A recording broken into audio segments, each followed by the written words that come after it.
Is this working? Doesn't sound very loud. Can you hear it? Okay. Okay, so you're getting a 4-for-1 deal this morning. My colleagues, a couple of my colleagues are going to join me to help, I guess, break out some of these ideas. Plus, one of our students is going to join us, one of our student employees, and help us sort of explore some of the things that are happening at the Blundon Centre right now, and to get you guys involved in terms of how this is going to move its way out into the rest of the university. So we hope to be a starting point, and we hope you're going to join us. So I think what I'll do is get Kathy Skinner to come on up. Kathy's going to start, right? No? Is it supposed to be you, Catherine? Are you ready to roll? Okay. Let me throw it up here and see.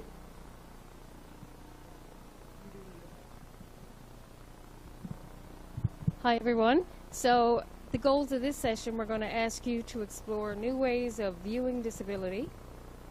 We're going to introduce the evolving philosophy of the Blundon Centre and our division of student life. And we're going to demonstrate how the shift in thinking leads to a new approach for advising our students. So I just want to, before we get much further through the presentation and as people are sort of meandering in, is to first of all welcome you and thank you for showing up to engage in this conversation with us. And thank you to the CITL team that put it together and allowed us a place in the agenda to see if we can't whet your appetite in a conversation that we want to just start today and to continue as the days go on. I think it's really important. First, I'd like to identify myself as a non-disabled person, but I am a disabilities ally. And my work is informed by people with lived experience. And it is how I do my work, and it is why I do my work. And I often like to start gatherings like this to thank the people who have shared their expertise with me and sharing it with the Blundon Centre to help us move along. It's really important today just to mention that this is sort of just a teaser. If I had had my way, it would have been called the Blundon Centre 2.0, the teaser tour. Because this is really very new to all of us, and there's a couple of things that have been encouraging us to look inward, and I just wanted to set that stage for us as we begin the conversation. Student Life has spent the last couple of years looking inside and looking at their work, and have designed a strategic path forward that is putting students in the center and built on the whole foundation of supporting students to thrive. And in order to do that, we need to connect and engage and to foster a sense of belonging. And so that lit a spark inside of Blundon to look inside as well. We're also positioned on Memorial's campus now as an accessible, inclusive, and diverse community. And those words are very different than the philosophy of supporting a student with disabilities. So we're tasked now with two of those really big drivers to say, what are we doing and why are we doing it? So Blundon is looking inside. Blundon is asking our own selves, how do we view disability? Why have we set up our programs the way we have? And should we be looking at learning experiences when we interact with students in a way that promotes inclusion, diversity, and accessibility? And when we asked ourselves those questions, it became very apparent that we had some work to do, and it cannot be done over in Blundon. Blundon Centre cannot make Memorial University accessible. The only way Blundon Centre can do its work is to engage with all of the stakeholders across the campus to talk about what it looks like. So I would ask you, if you could today, to be thinking about the ideas that we're going to talk about. Do they resonate with you? Do they make you somewhat uncomfortable? I'm kind of hoping they do, because we all know that's where learning happens. And where does it fit? Are you on a committee or doing a project that you're saying, I can see this really, or I don't know how this would fit with my work? And please reach out to us, because I want to make sure we build room to continue those conversations. And that is really one of the main goals of today. So we're kind of collapsing a big change at the center down to a few slides to talk about how our learning experiences now at Blundon are positioned in a way that we are purposely, intentionally engaging with students to transform their learning, which in turn will transform them when they go out to the classroom, when they go to the bookstore, when they're looking for parking permits. So the entire campus is going to feel some of the changes, hopefully, that Blundon is doing. So I will pass it back to Kathy. All right, so I'm going to tell you a little bit about the Blundon Centre. We're a unit of student life. We support our students in accessing equitable learning and living environments. We work with over 500 students every semester, and they're students from every faculty and school on campus. They're students that are taking courses via distance. They're prospective students. They're students that are at Harlow, so they're all over the place. And they're undergraduates, they're master's students, and they're PhD students. We're currently staffed by a team of 5 people. And the staff is Catherine Shortle, who you just met. There's myself, I'm Kathy Skinner, Beth Ryan, Charlotte Dove, and our secretary, Debbie Hickey. So before we get into this much more, I'm just going to ask you to do a little reflection piece. If you have a piece of paper there, and if you don't, put up your hand and we'll get you some. And we're just going to ask you to write down in that piece of paper, when you think of the word disability, what do you think about? So just write down a couple of words or a sentence, and then just fold it up and put it away, and we might have an opportunity to look at that later. So we'll just take a minute for you to do that, please.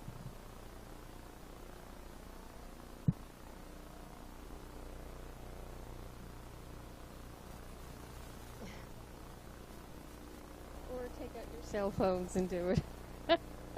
I'm so inept at technology. Take out a piece of paper.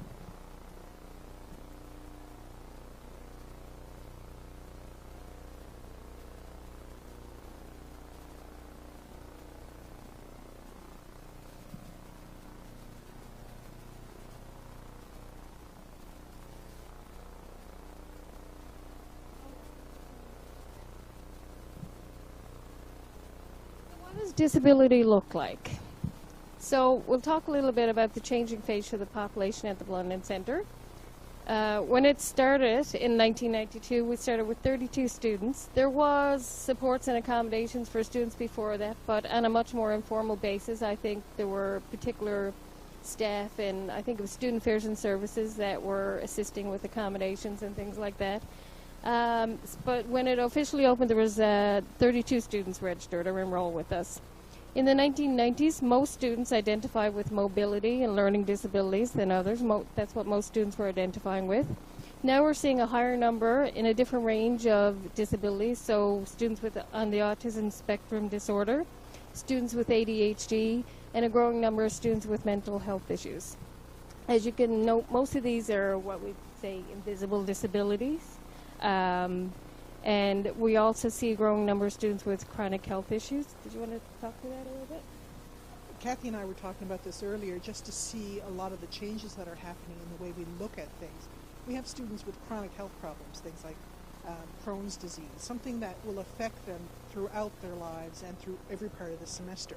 So trying to help everybody understand that that's different than someone getting sick in the middle of the semester for 3 days. It's a different kind of situation that the student is living with, and we need to approach it in a different way that opens things up for them and allows them to be flexible in how they make their way through their semester. So it's another one of those changing conversations that we're dealing with every day. Yeah, it's all fluid. And many times for students with disabilities, it's really a fluid thing. Things can change depending on their conditions, if their medicines change, how they're feeling. So that's why I think sometimes the accommodations can look different from student to student, or even with the same student, depending on what course they're doing, what time of the semester it is, what's going on in their life. The other thing we were talking about was multiple disabilities. So a student could have, say, ADHD, which is an invisible disability, but they also might have some sort of mobility issue that's much more obvious. So when people see them on campus, they may react in a certain way, thinking, oh, I know what the student is working with, but they don't realize that there are other things they may not be aware of. And we've often heard that from professors, like, I'm not sure, I don't understand what the concern is, because they can't see what's happening. Okay, let's see how it moves. So we talked about, or Catherine spoke about, how we're changing what we're doing, and so our philosophy is changing. We're becoming more transformational rather than just transactional. So we're not just a service that students are going to come in and get something. We want to transform what we do for our students so that, and spread it out to the university. So they're not our students, they're your students, they're the students of every faculty or division. We often get calls from somebody and they'll say, I have one of your students here. And you want to say, well, it's your student actually, it's not my student. So that's part of what we're trying to do. We're trying to change that. There's a shared responsibility for access. And I really believe what we're doing now at the Blundon Centre, what we're starting will impact the entire campus. It's going to impact because we're going to be asking people to participate, to realize that it is your student. You will have to help support the student. We're there to support what you're doing, but they're not our students. We can't do everything for the student. It has to happen at your level. And so, yeah, I guess that's where that's going. Really, it's just how we're doing business is changing, and that's going to impact what's going on campus. And really quickly go through the ideas that have informed how we have set up our work. Historically, and across a lot of Canadian universities still, we look at a student who has a diagnosis or a disability from a medical model, and then it in turn shapes how we deliver and how we think about the student and the work we're doing. And so in the medical model, which is very strongly entrenched in a lot of what we do, is that there's something wrong, there's something less than, there's a deficit, and we need to fix it. And we're looking at setting up something special that meets this need in a special sort of circumstance, special set of place for you to go. And those notions set the stage for us to think about what we're trying to do is support this student to be self-sufficient and independence, and to have a functional separateness that they can go on their way and be totally independent with this physical autonomy, which in and of itself are positive goals that we strive for. But if we look at disability more about some of the topics we talked about yesterday in UDL, in terms of the social model of disability, that it is not something inherent in me that needs to be fixed. It's the environment in which I'm showing up in. That is limiting my choice, deciding my way in which I'm going to participate because of the way that the environment is built. And that could be a physical environment, a systemic or a technology. It could be curriculum in a classroom. And so if we're looking at a social model of disability, it's the relationship between you and the environment. And it's about identifying the barriers that limit the participation. And so then our job, when we work in a place that is looking at accessibility, is to find ways to not only remove the barrier, but to continue to work on preventing them. And so universal design and learning in your curriculum is exactly that. Is setting your curriculum up that prevents a barrier to exist in the first place. So using the notion of social model of disability, then we're espousing towards self-determination and interdependence, which is what we all strive for. Very few of us want to live on an island. Now, there are days that that is where we'd like to be, but essentially we want to live in a community with others in an interdependent way. So why are we looking at somebody with a disability and we are dead set saying you've got to get whatever you need all on your own? Because then we'll know we have supported you well. Well, in fact, no, we're striving for that sense of community, personal connection as well. And so where it shows up in the university is that if we look at it like this is a special reason why we need to support someone, then we have to build a separate system to support that person. When if we think about the environment and our natural way of doing business is assuming everyone is showing up with a variety of abilities and needs, then we're going to act and do and know in a way that values that sort of continuum. We're just going to put this selection on for you, a quick little video that is meant to elicit responses that you can keep to yourselves, or we can have a moment to share or whatever. I just want you to have an opportunity to hear from a person with lived experience around this idea of the medical model and the social model. And there might be pieces of it that may ring true to you long after you leave here. And we wanted sort of to be able to break up our presentation in terms of showing you different ways of driving the same conversation. So it is about 9 minutes.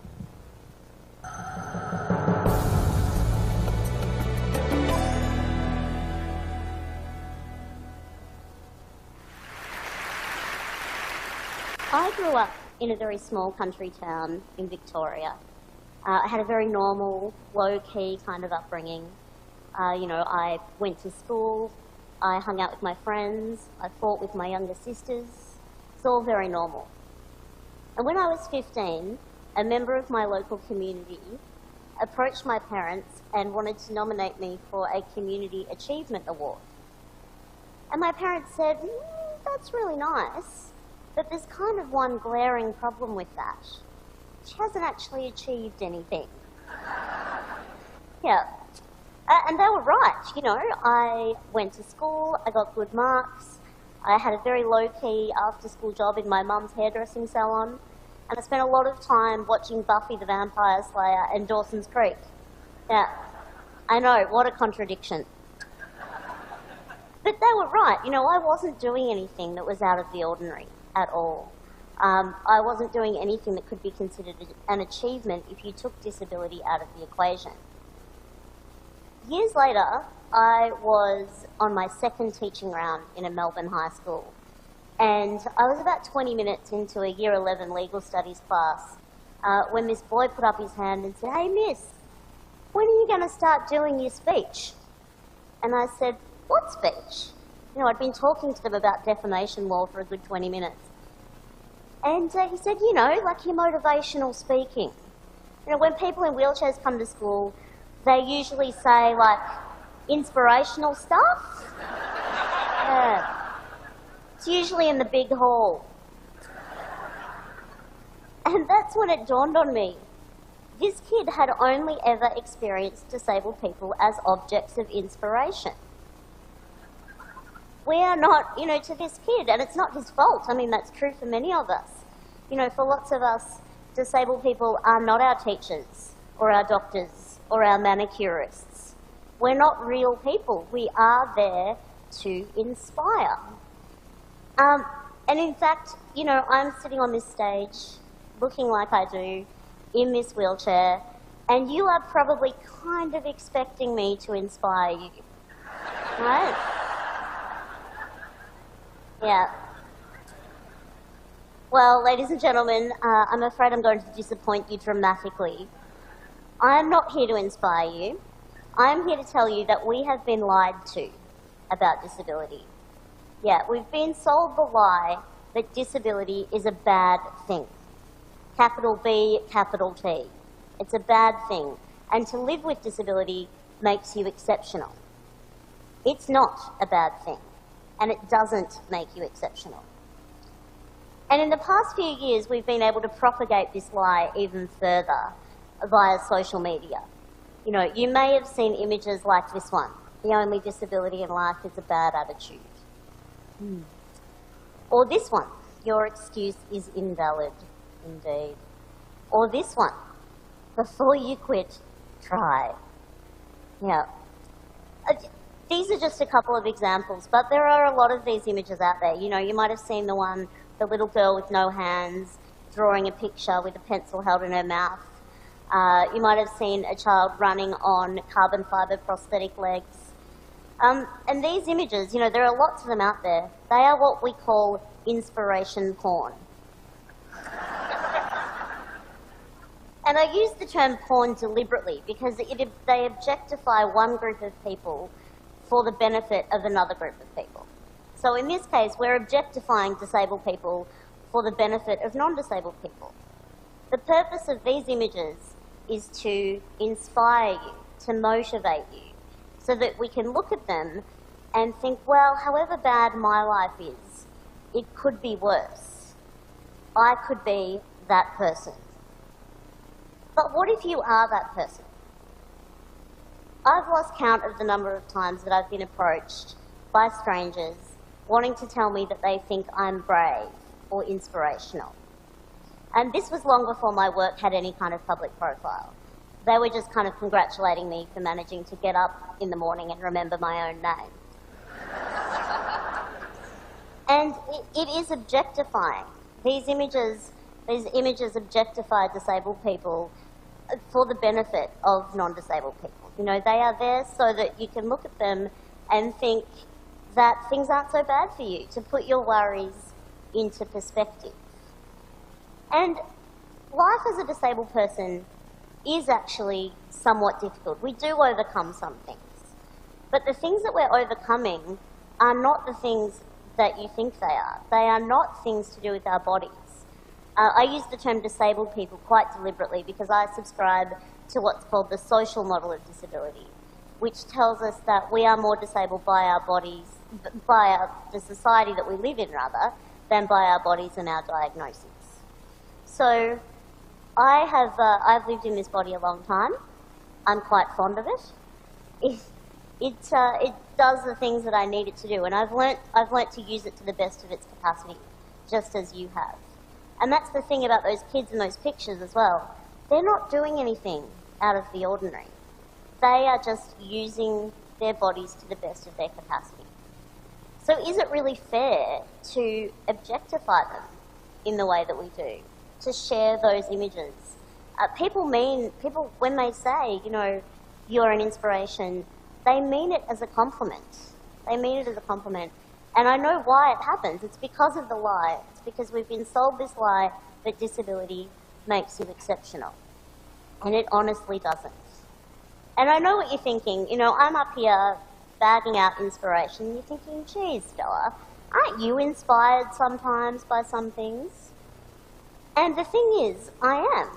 I learn from other disabled people all the time. I'm learning not that I'm luckier than them, though. I am learning that it's a genius idea to use a pair of barbecue tongs to pick up things that you drop. I'm learning that nifty trick where you can charge your mobile phone battery from your chair battery. Genius.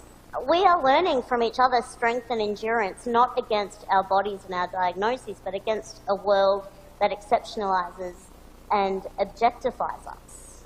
I really think that this lie that we've been sold about disability is the greatest injustice. It makes life hard for us. And that quote, "the only disability in life is a bad attitude," the reason that that's bullshit is because it's just not true. Because of the social model of disability, you know, no amount of smiling at a flight of stairs has ever made it turn into a round. Never.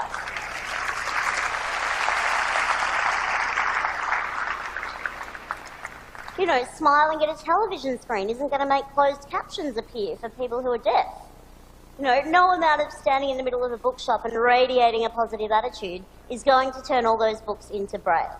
It's just not going to happen. It's just not going to happen. I really want to live in a world where disability is not the exception but the norm. I want to live in a world where a 15-year-old girl sitting in her bedroom watching Buffy the Vampire Slayer isn't referred to as achieving anything because she's doing it sitting down.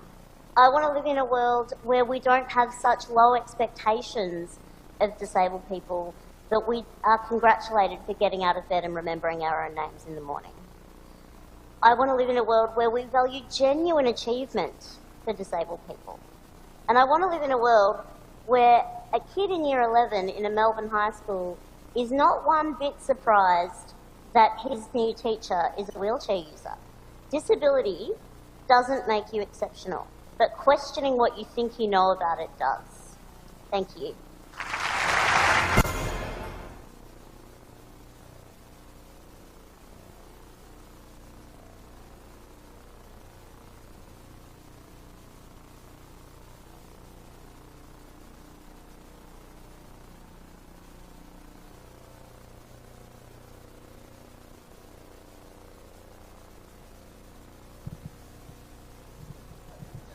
thought you got to relax. No. Starting to enjoy it.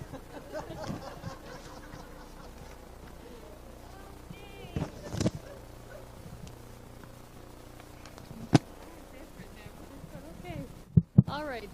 So I guess what's up here now it's about transformational learning, and these are the three new kind of projects or leads we'll be doing at the Blundon Centre now. We're going to be looking at accessible education, and that's going to be Beth's lead, and accessibility and inclusion awareness, and I'll be looking at that throughout the university, and student transition high school into university and throughout university into employment, and Charlotte will be looking at that. You were supposed to be relaxing. Okay, you get extra points for that.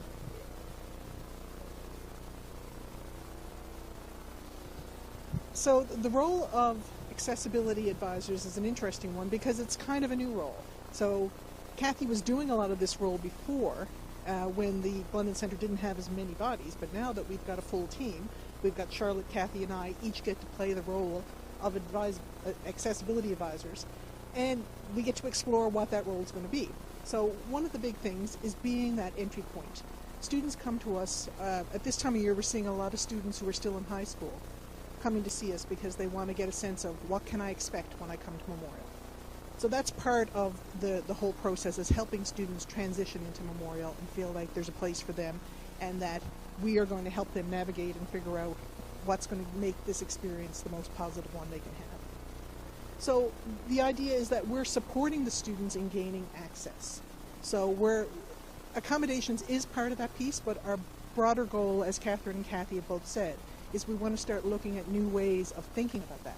So opening access instead of having to do something exceptional. And then we also want to be linked in with the rest of the campus and ensuring that we know what the rest of the campus is doing and what they can offer to students.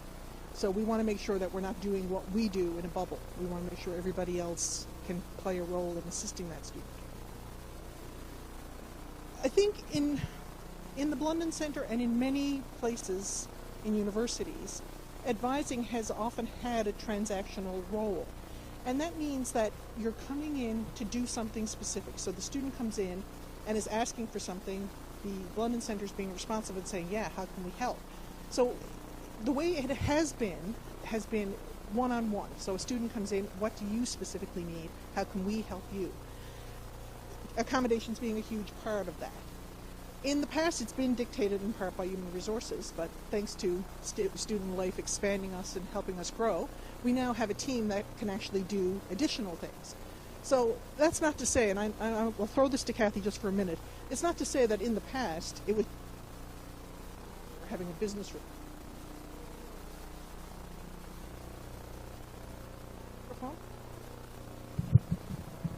No, it wasn't totally like that. I mean, it wasn't just a transaction. You know, you knew who your students were. You would sit down and talk, but it wasn't, I don't think it was as in-depth as it's going to be now, and working as closely with students, because there just was not the resources to do that. There was 2 people doing it, and so you would do as much as you can, but then you also had to do all the other pieces as well. So, yeah. So it's changed for the better, yeah. I mean, it's been an interesting process because Kathy has been there for a long time, and then the rest of us come in new, so we're all learning from each other every day, so it's been a really interesting experience for us all. So when we think about advising as transformational, we're looking at it in a different way. We're thinking, first of all, we're thinking intentional. We're going in with an intention to focus on the student and to sort of be there as not just a support, but to help them figure out what they need. And so student-centered is a huge part of that. It's all about what is the student's experience all about, not what the institution's experience is all about. Because what's convenient for the institution is not always convenient for the student, so we need to try to flip that around. We want to be holistic, so we want to see the student as not just a student who comes in and says, you know, I have a specific learning disability relating to writing. We want to see everything about them. So what are they interested in studying? What were their experiences in high school like? What do they do outside of the class? We want to get a full sense of them. Again, removing barriers. So we're looking for ways, when we look at the campus community, we're saying, okay, where are barriers emerging? Where have they always been? And can we take those down instead of having to do this on a student-by-student basis? How can we make a system that works for everybody? Strengths-based is another interesting component. We've done some interesting work lately. I was very fortunate to go and do some training with Gallup, who does the strengths-based training. It focuses in on what are people naturally good at, and how can we inspire people, going back to what Stella says, how can we inspire people to use their strengths in ways that are very empowering for them? Because you realize, oh, these are the things I'm naturally good at. I'm going to gravitate towards those instead of spending all my time trying to compensate for something that I think I'm not good at. So we really want to infuse our advising with a strengths-based approach. And then the last point is just advising has to be all about exploring learning. That's what we're there for. So it's not just, here's your accommodations, and we're going to get that set up. It's how are you as a learner, and how can we support you as a learner to get everything you want out of this experience. So I'm going to invite our friend Josh Garland, who is kind enough on his birthday to come and help us out here today. So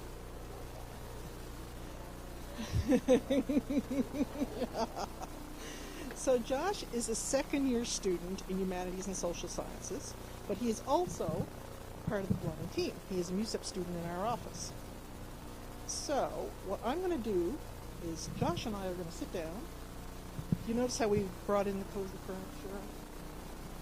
So we're going to sit down and sort of walk through the way that advising is different when we look at it in different approaches. I've got to put on my glasses for this because I can't read my own notes. Okay, so what we'll do is sort of walk through what would it have been like if we were going to think of this as a transactional kind of advising experience. So for example, in this experience, or this example, Josh is going into the Blundon Centre, and I'm going to say, hey, how can I help you today? I don't really know why I'm here. My mom told me to come. I don't know what you guys do. Did she say anything about accommodations? Yeah. I got some accommodations for testing and stuff in high school. Okay. Yeah. So that's something that we can do for you. We can help you get your accommodations set up. So tell me about what did you have when you were in high school? I think I sat in a quiet room when I did my exams. Okay. With a small group. Okay. Yeah. And did they give you any extra time to write your Yeah, exam? they Okay. did. Yeah. Okay. So you did that through high school. Okay. Mhm. So well, that's good. We can figure that out here. Cool. So now, before we do that, we'll set up your accommodations and we'll figure that all out. But do you have any paperwork? Did you bring any paperwork with you from school? I did, actually. So yeah, your teacher or your guidance counselor probably did a report for us? Yep. Okay, so we'll look at that. Sounds good. And then we'll get your accommodations all set up. And Perfect. then we'll go from there. So Sounds good. You can come in here and write your exams, and we'll see you throughout the semester. Awesome. Okay, Thank you. great. Okay, so that's end scene. So, I mean, as you can tell, that was a perfectly friendly encounter. You weren't scared, were you, Josh? Slightly. So that was really an encounter that was focused on how do you do accommodations? What do you think the Blundon Centre is about? We have conversations like this every day where a student comes in and says, my mother told me, my teacher told me, someone said I've got to come see about accommodations. And that's generally, that could be the way it could go, and the student would get, a lot of their needs met through that process.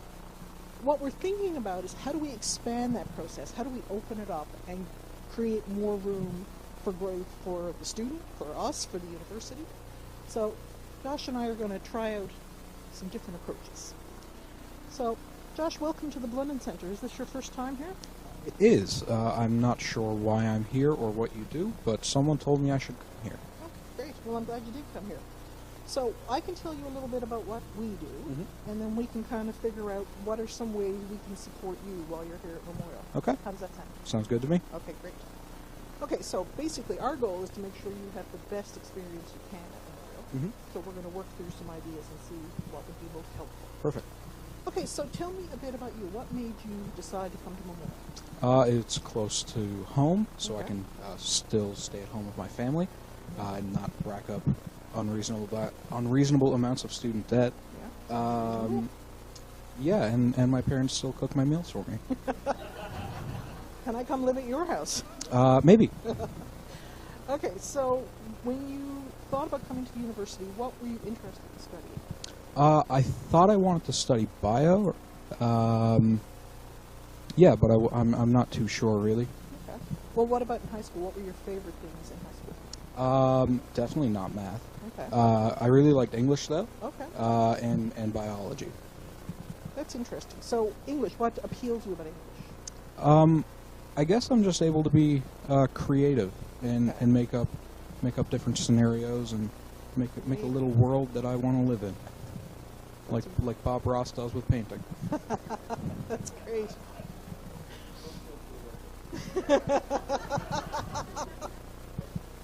Okay, so Happy little trees. happy little tree, everything. So English and bio. So you're someone who comes with different kinds of interests. So what was I it am. about bio that really appealed to you? I do want to be a doctor in the Okay. future, so I guess that was the main driver for that. Interesting. Okay. And then outside of the academic side, were there activities you were engaged in high school? No, not really. Okay. I was the guy that everybody knew, but don't know why. You're a popular guy, huh? I was. So, what are your first impressions of university? There are a lot of people. Yeah. It's slightly intimidating. Yeah. And the lecture halls are really, really big. Yeah, I don't really like that. When you were coming in the door, did you have an idea of what it was going to be like? Exactly this. Okay. My You brother were and braced for it. I was. I have an older brother and sister, so they had both been. They both went to MUN, so I kind of got some input from them on what it would be like. So you mentioned big classes. What would your concerns about big classes be when it came to your learning? More so just where I sit in the classroom, Okay. because in big groups, if I'm sat, in the middle of a big group, I get kind of uncomfortable with people all around me. Right. So yeah, mostly that is what worries me about the large groups. Okay. So since you've been here, have you noticed anything that's made it hard for you? Besides, you mentioned the being in the center of a Mhm. big group. Any other issues in the university, whether it's in the classroom or in the community itself? Any barriers come up for you? I find it really difficult to read textbooks sometimes. Okay. And I kind of just want to fall asleep after every sentence. And I also have trouble getting my thoughts down on paper when I write. Well, that's interesting because there's some things that we might be able to help you with around that. Okay. There's some assistive technologies that you Okay. might find could be really useful for that. Cool. In terms of helping you with reading, and also helping you get some ideas out. Okay. So there's lots of tools that we can introduce you to that can help you, Awesome. you know, Okay. navigate that. Cool. Okay, so let's get to learning for a bit. Mhm. How do you think you learn best? I'm a very visual learner. Okay, so you gotta So see it. yeah, I like diagrams and Okay. lists and things like that. Okay. Is there times when you haven't been able to learn the way, or have there been times you haven't been able to learn the way that you'd like to? Yeah, just different classes. Sometimes the profs don't use slideshows Okay. or things like that, and I find it difficult to follow along with what they're talking about because I don't really have anything in front of me. Right. So in those situations, you'd have to create your own visuals. Yeah, Okay. and sometimes when I'm trying to pay attention to the professor and try and create those visuals all at the same time, I get behind and Understand. exactly. So it would be easier for you if in your classroom environment someone was presenting stuff in different ways so that Yeah. you could take it in. Yeah. Okay, that's a good thing to think about. So in terms of what happened in high school for you, did you have any kind of just different approaches that were helpful to you? I actually saw my guidance counselor, and she gave me some different study skills. Okay. And that was actually what helped me determine that I was a visual learner. Okay. But when I was writing my exams and stuff like that, they let me write them in a different setting Yeah. because I get some exam anxiety sometimes. Okay. So yeah, that helped me with my exams as well. How did it help? What was It w- helpful about that? It was just more calming Okay. because it was a small group, and I said that I don't really like large groups. Okay. But yeah, and I also got extra time as well because where it's hard for me to sometimes get my thoughts down on paper, Yeah. that extra time really helped. Excellent. Okay. Well, that kind of stuff we can definitely do here. Perfect. So we can sit down and look at what you had in high school and figure out will it apply in the university Cool. setting and see if that will work. Sounds like a plan. And you can also come back to us once you've encountered the classroom and you realize, okay, this wasn't an issue for me in high school, but now it is. Mhm. So how can I deal with that? Okay. There's always ways around that. Okay, cool. Okay, so what we'll do is we'll get you started. We'll set up, we've got a new online system Mhm. that will record your accommodations in. It allows you to book your exams and when you want to come into the Blundon Okay. Centre to write an exam. Awesome. Does that sound like a good start? That sounds great. And then, but keep in mind, you can keep coming back here. We're going to do things, either one-on-one opportunities or small group sessions where we're going to look at study skills. We're going to look at strategies for dealing with anxiety. Okay, We're so gonna- it's not just I don't just get help with my exams and stuff. No, you can do lots of different things here. Oh. We're trying to figure out how can we help you have the most positive and successful and satisfying experience at Memorial. So Oh, all cool. those different pieces I think Okay. will help. Awesome. Excellent. That sounds good. Well, I'm glad you came in. Let's get the accommodation set up. Perfect. End scene. Okay, so.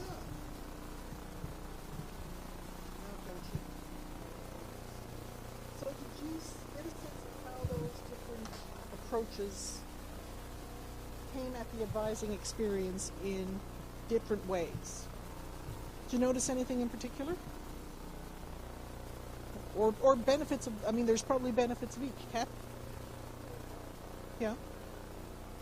Sometimes when students come in and meet with us, their parents have always been the ones that have supported them throughout their education. So really students have no idea what their accommodations are, why they use them, how they benefit them, how things might improve for them. So I think this type of advising will really help the student explore how they learn best as well, because a lot of times they have no idea. Some of them don't even know what their diagnosis is. They just know they get accommodations. Yeah. So this will help with that. Especially for me, because I'm actually a student with the Blundon Centre, so I get accommodations and whatnot. And I got my diagnosis really late. So I was diagnosed with ADHD when I was 17. So I pretty much went through all of my grade school without accommodations and not really knowing what worked best for me. So knowing that the Blundon Centre is going through these changes and they're going to help students figure that out now, I personally think that's awesome. Anybody else? Oh, yeah.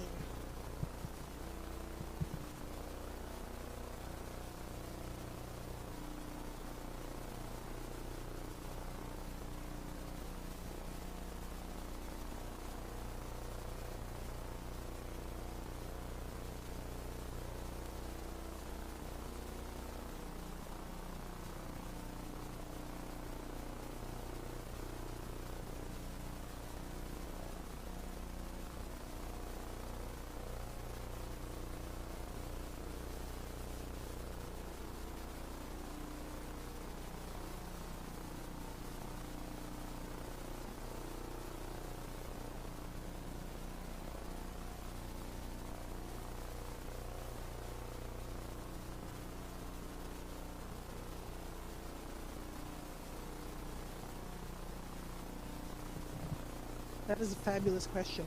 I think there's lots we can do it. We can use technology, so we can use things like Skype or, any video technology to allow us to have advising sessions with people who are far away.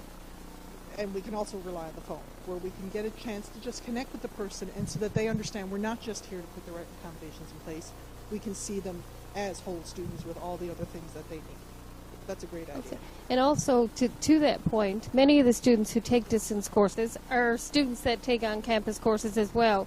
But I haven't really considered those accommodations so much in the distance, because it is a different type of learning. But it is really a great idea, something to start looking at and thinking, how do we move that over into the distance, the online environment. Yeah. Paperwork. Like, do you have your paperwork and what you need? And the student, you may not know what the paperwork is, whereas the second one is like, it wasn't mentioned. So is that the thing that you're moving to, is that the student doesn't need to come with documentation anymore, or? Do they have to have a diagnosis of something, or is that moving a new thing? No, the documentation, because policy at Bond still requires the, take in educational professional, a psychologist. One has said this student is a particular issue and could benefit from these. Do that. It's just we'd gone longer. We would have gotten into a little bit more nitty and change. We still need to do that piece. Yeah. Barrier to student paperwork. I mean, I guess it does require that students have to be able to, or a psychologist or somebody in a timely way. But when they come into paperwork, we will work with them and help them figure out, okay, where do you need to go to get that? I'll just say one thing to that as well. Like sometimes paperwork will come in or documentation from a doctor. So maybe a student with depression, and all it will say is extra time for tests and exams and a quiet space. But maybe that student is taking medication that makes it really difficult for them to get up in the morning. So they need priority registration so they can take afternoon classes. Or maybe they might be ill for a while or hospitalized, so they need that time away from school and maybe some opportunity for flexibility with papers or things like that. So sometimes documentation doesn't mention everything, but we have the knowledge, because we work with students all the time and we see this, that we can think of other things that also might help that student. But documentation comes in with every student that supports some sort of, accommodations or supports for them throughout the university. Yeah.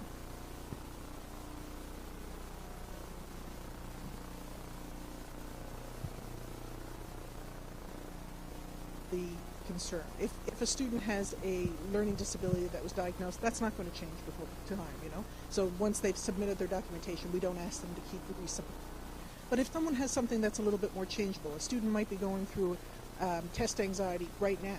If it's happening this year, it didn't happen before, it may not happen again. So we may say to them, okay, we'll follow up at the end of the semester, check back in with your doctor or psychologist and see, is this still the best way to deal with this, or has it evolved? I do. It looks amazing. You have 500 students and 5 staff members.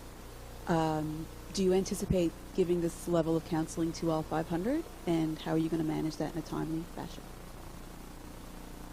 I think it will depend on the students. Some students are very independent. They come in and see us once and then they're gone. Other students we see in a very regular way. So it's going to depend on the student and really what they need. But I think when someone comes in for the very first time, we want to try to do as much of that as we can at the entry point. And so that at least they understand that this is what's here for them. And whether they decide to come in or not, they know that it's a possibility. That make sense? So I guess you're going to learn about those sort of really nitty-gritty logistical constraints. I mean, it's true. Like, there are going to be... But I do absolutely agree with what you're doing. I think it's great. Yeah, very quick. I teach chemistry, first-year chemistry primarily. And at the center of my pedagogical philosophy is to get to own it, right? Own the experience here, right? Like it's you. Like there are supports in place, but it's you, right?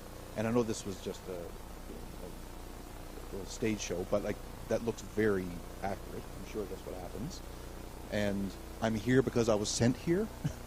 Like that could be said for almost every university student, in first year, right? And partway through, he was owning it, right? He said, "Oh yeah, well yeah, that does sound like a good plan. Yeah, I'll seek out what I need." So my I don't know if there's a question, or my hope is that the Blundon Centre is marketing like crazy. Like I hope every student knows, because there's a lot of disabilities that are not overt, right? A wheelchair, that girl or dude has a disability. There's no wheelchair, jury's out. Like there are all kinds of disabilities, right? And a lot of students who maybe don't even realize they need the service, right? So is there more, there's more students availing, which is good, but is there also more marketing and more PR working on also, like that more students know that it's available to them to use? I think Student Life has really been positioning the whole unit of student life in new ways, and we are part of that. That Amazing. idea that you come in and this is a full experience as part of your experience at Memorial as a student. I'm just looking at what can we do, Allison? Can we?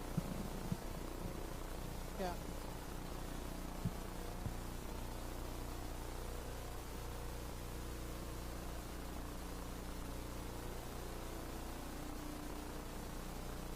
Okay. Let's see how quickly we can get.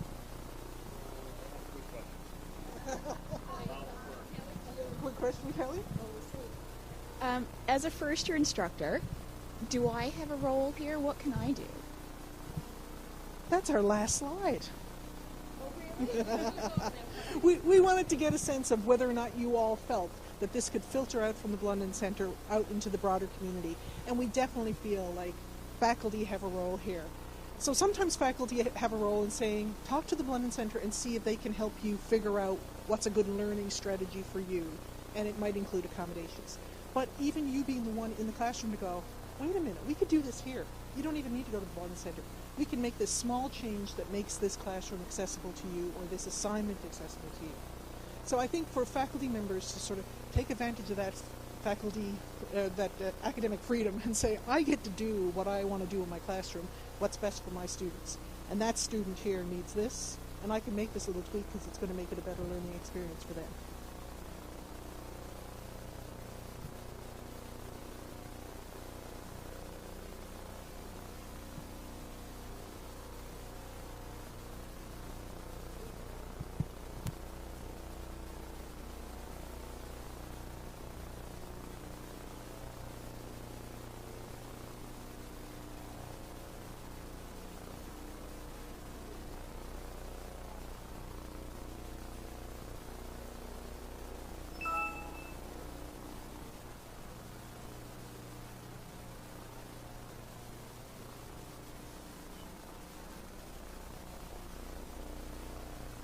Yeah, we have been talking to guidance counselors and trying to get them on board and understanding sort of the change in philosophy. And we do see that too. Parents are very involved, and we're trying to find ways for students to understand what, to express their own experiences and what they think they will need and what kind of support they'll need.